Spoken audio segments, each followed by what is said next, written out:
However, going back to sort of these relationships, again, one of the biggest relationships is like celibacy. And a lot of times in our modern, especially Western world, they ask monks, nuns, do you have to be celibate to become enlightened? Why do we have monks and nuns? Or why are we sitting up here and you guys are sitting down there? Is it something important, especially in Buddhism, to be celibate? And why is someone like myself celibate for 33 years now?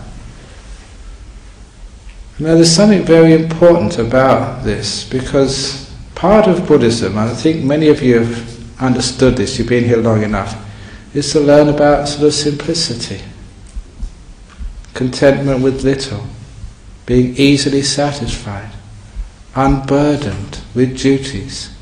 I'm just quoting from the Metta Sutta, which you probably chanted before I came in here. It's an ancient teaching of the Buddha. It's all about the way to be happy. If you understand, just the more stuff you have in your house, the more burden it is, the more cramped you are, the more attachments you have in life, just the more things you have to worry about. Sometimes the more people you have around you, the more people you have to worry about. Now it's our rains retreat in our monasteries. Many of the monks are spending time completely by themselves. If you want to talk about being single, you can't be more single than, say, a monk on retreat. Remember, I did 6 months in absolute solitude, never saw another human being. I even spoke to them for 6 months. One of our monks is doing a 3-month retreat in our retreat kuti. He also won't see another human being for 3 months. Now that's taking solitude to another level. Why? When I did that 6-month retreat, it was one of the most beautiful, blissful, wonderful times of my life. Because it was so simple, so easy, so still. It seems the more things which one gets involved in, just the more turmoil that creates in your mind. And the more agitation you have, it takes you away from the beautiful singleness of simplicity. We do live such complicated lives. You know that complicated life? Just coming in from Serpentine this afternoon. This policeman stopped somebody on the freeway down by Barrington Road or somewhere, and the whole freeway was jam-packed almost up to the Mount Henry Bridge. There's so many cars. It was so complicated life these days. It's the same with modern technology. It is so complicated when things always go wrong. I don't know what it is, but we're supposed to have started our rains retreat on Sunday. And the last week, everything's been going wrong in our monastery. I don't know what it is. I think it's because of too much dana, too many gifts, which you brought to our toilets on Sunday. The whole thing blocked up. Talk about donations. That's not the sort of donation we were looking for.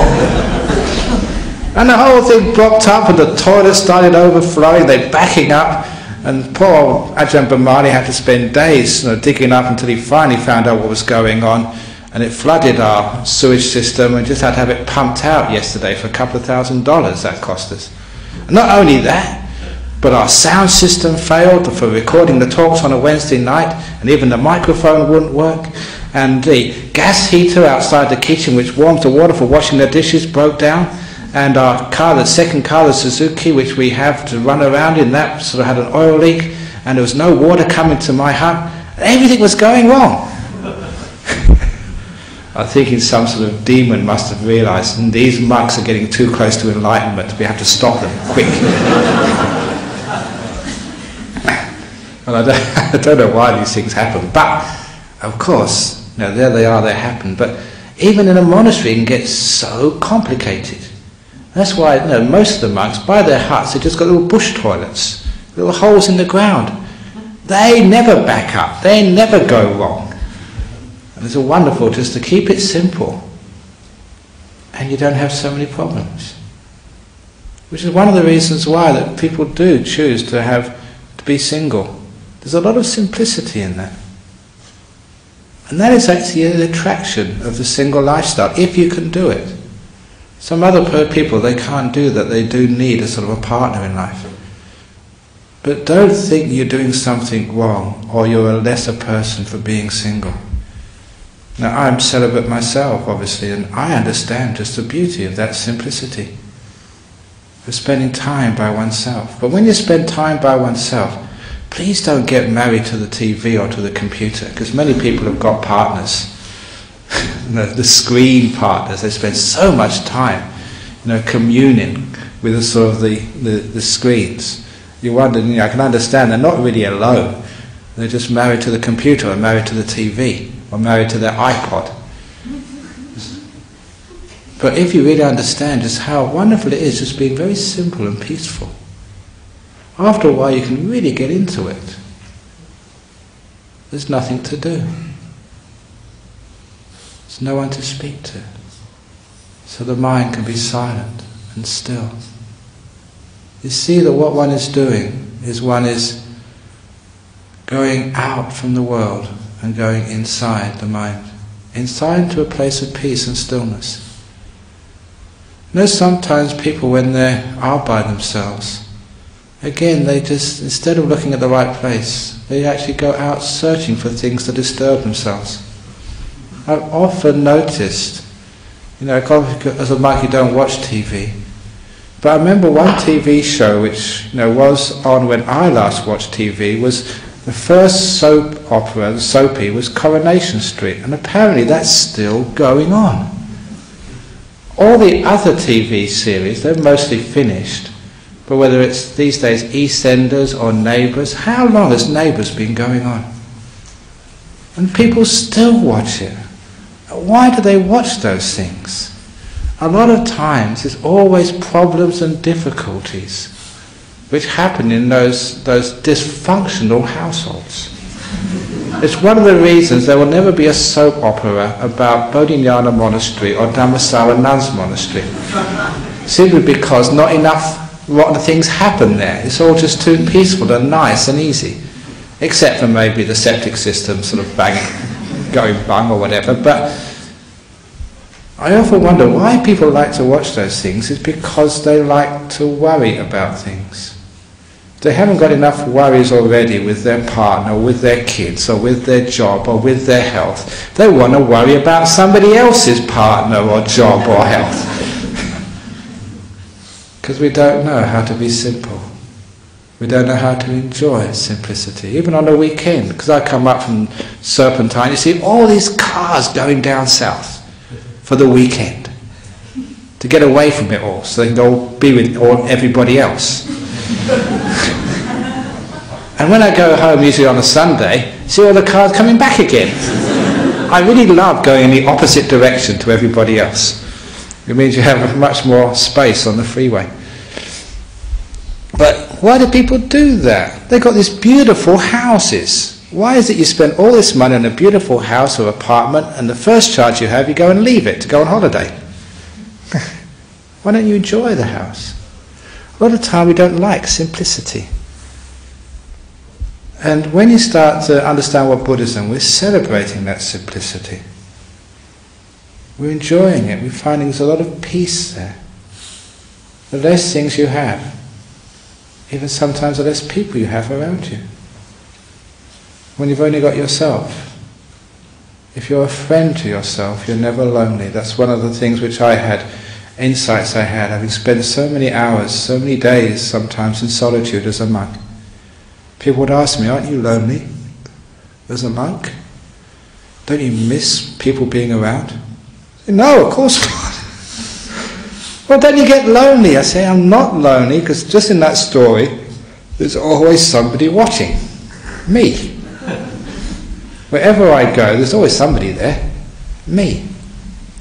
And the important thing of being single, or being by yourself, is to like yourself. To be your very best friend. That's why whenever I'm by myself, I never feel lonely. I never crave for somebody else, because I'm very happy with me. Now this is what we call inner contentment. Or if you like, the opening the door of your heart to yourself. If you don't love yourself, you'll always be running away to somebody else, thinking that there you can get your fulfillment. Unfortunately, what happens if you don't love and accept and at peace with yourself, you'll never be able to build a relationship with somebody else which hasn't got fear to disrupt it and to stop it really growing. If you can't love and be at peace with yourself, and you know that definition, to open the door of your heart to yourself, whoever you are, whatever you've done, with all of your faults, not trying to change yourself, make yourself different, with all of your past, all the stupidity, all the silly jokes you tell. Oh, I've got to tell the joke now. I told this just beforehand. I was testing it out to a couple of people to make sure it was funny enough. This fits in here because, in a relationship, you have to be patient. Patience is so important in life. And this is a story about patience. There was this English girl. She came from a very good family. The very snobby, snooty families they sometimes have in England. Very stiff upper lip, very restrained. So she got pregnant. When she was 9 months pregnant, she still hadn't delivered yet. Came to 10 months, still hadn't given birth. Came to 11 months. Now, usually you go and see the doctor. But these English people, they're so sort of stuffed up. So, too embarrassed to go and see the doctor. Came to 12 months, he just forgot about it. Many, many years later, she went into the hospital. It's a joke, obviously. Many, many years later, she had to go to the hospital. She was about an old lady by now. Had to go to the hospital for some sort of ordinary procedure, and they just happened to give her an incision. They looked inside, and they found out that why she hadn't given birth, because they opened her up, and inside her womb were these 2 grown men. Englishmen in bowler hats, nice sharp suits, curled umbrellas, little ties. And one was saying to the other, "After you, Percy." No, after you, Claude. No, I insist, after you, Percy. No, after you, Claude.